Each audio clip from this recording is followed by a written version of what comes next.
네, 지난달 대만 지방선거에서 집권당이 민진당에 참패한 이후 양안 관계에도 변화가 나타나고 있습니다. 친중 성향의 야당이 승리한 지역을 중심으로 중국과의 교류가 활기를 띠고 있는데요. 이런 가운데 차잉잉원 총통의 지지율까지 추락하면서 대만 정부의 탈중국화 정책에 제동이 걸릴 조짐을 보이고 있습니다. 대만 지방선거의 파장과 양안 관계의 현 주소를 선재규 연합인포맥스 선임 기자와 함께 짚어보겠습니다. 어서 오시죠. 네, 안녕하세요. 네, 야당이 압승했었던 이 대만 지방선거 결과에 대해서 중국으로서는 좀 만족할 수 있는 그런 모양새를 보이고 있습니다.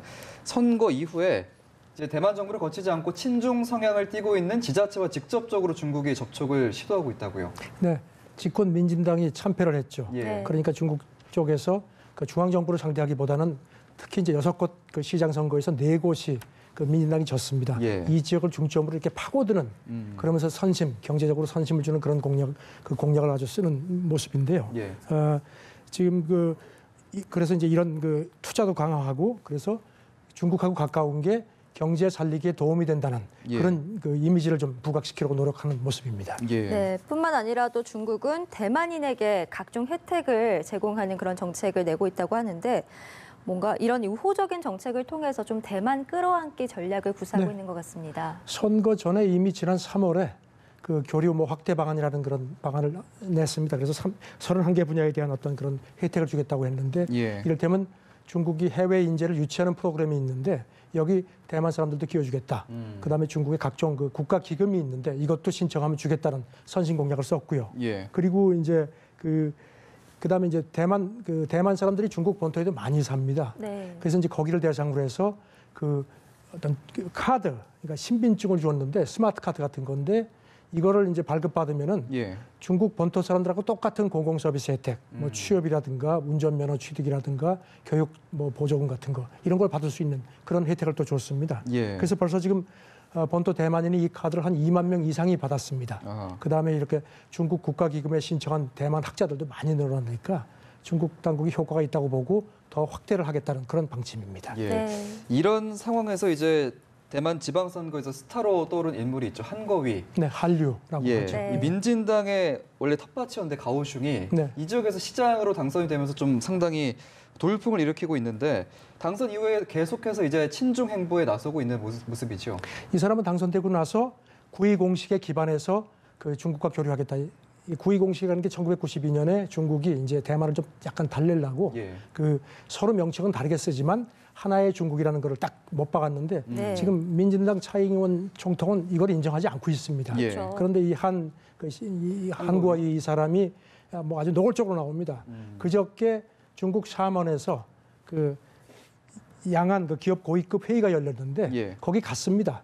중국에서도 뭐 정협 주석도 나오고 상당히 고위급 인사들이 나왔는데 또 이제 대만의 큰 기업이 폭스콘이라고 있습니다. 예. 그 애플 한테 엄청나게 공급을 하는 회사인데 예. 여기 회장도 들어갔는데 여기 참석을 했습니다. 그리고 오는 20일에는 타이베이시에서 여기도 역시 민진당이 진 곳입니다. 예. 상하이하고 도시 포럼이 열립니다.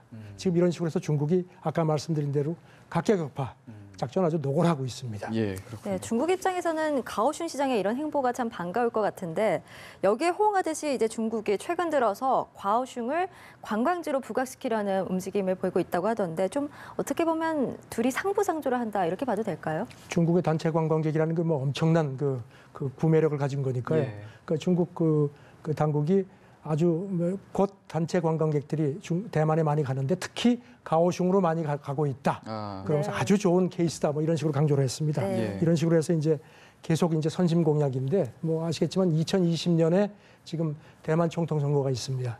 그때 이제 차이잉원을 어떻게든지 떨어뜨리려고 예전에는 잘못 정치적으로 접근했다가 우리 찌위 기억하시죠? 네, 트와이스주의.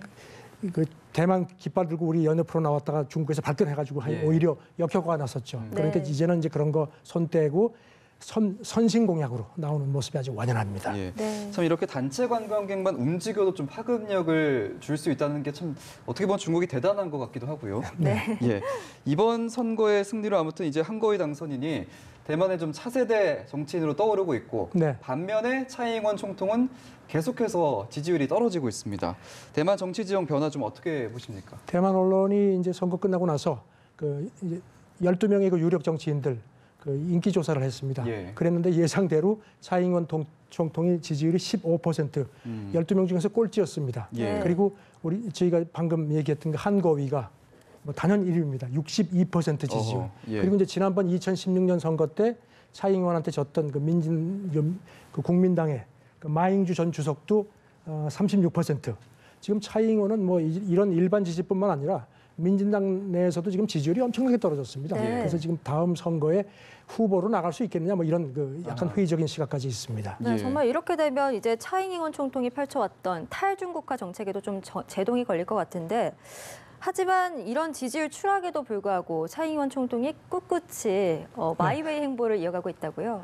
그 페이스북에다가 글을 썼는데 그 이번 선거에서 우리가 졌지만 그거는 어떤 양안 문제라기보다 그 각 지역의 어떤 지역 이슈에 따른 선거다. 그 네. 양안 관계에 대해서는 큰 영향이 없다고 본다. 아주 강조를 했습니다. 그러면서 구의 뭐 이제 그런 그 기존 입장에 변화가 없다는 얘기를 했고요. 예. 그리고 이제 거기다가 덧붙이기를 대만의 가장 큰 중국하고 다른 점은 우리는 민주주의가 있다.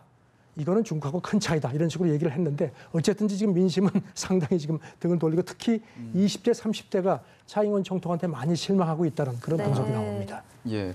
이런 가운데 지금 이 문제도 한번 짚어봐야 될 것 같은데 미국이 대만 해협에 군함을 파견을 했습니다.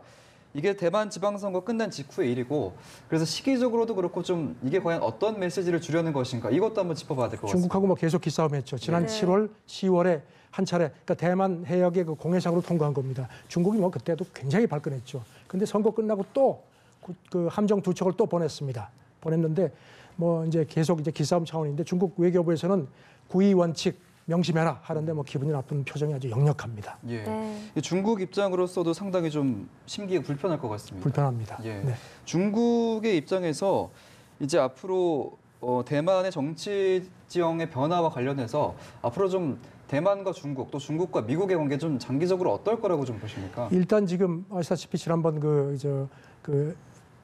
G20 정상회담 때 이제 시진핑하고 트럼프가 따로 만나서 예. 90일 동안 무역 문제 해결하기로 해서 일단 조금 진전이 있는 상황인데 거기에 아마 큰 영향이 있지 않겠느냐. 하지만 대만은 사실 지금 미국하고 상당히 가깝기 때문에 중국 바로 코앞이거든요. 그러니까 뭐 대만을 절대로 어떤 상황이 되든 놓칠 리가 없죠. 그러니까 계속 이런 식으로 대만에 대한 어떤 지원이라든가 이런 건 계속 이어갈 겁니다. 아마. 예, 네, 알겠습니다. 알겠습니다. 지금까지 국제뉴스 전문 선재규 연합인포맥스 선임 기자와 함께했습니다. 오늘 말씀 고맙습니다. 네, 고맙습니다. 감사합니다.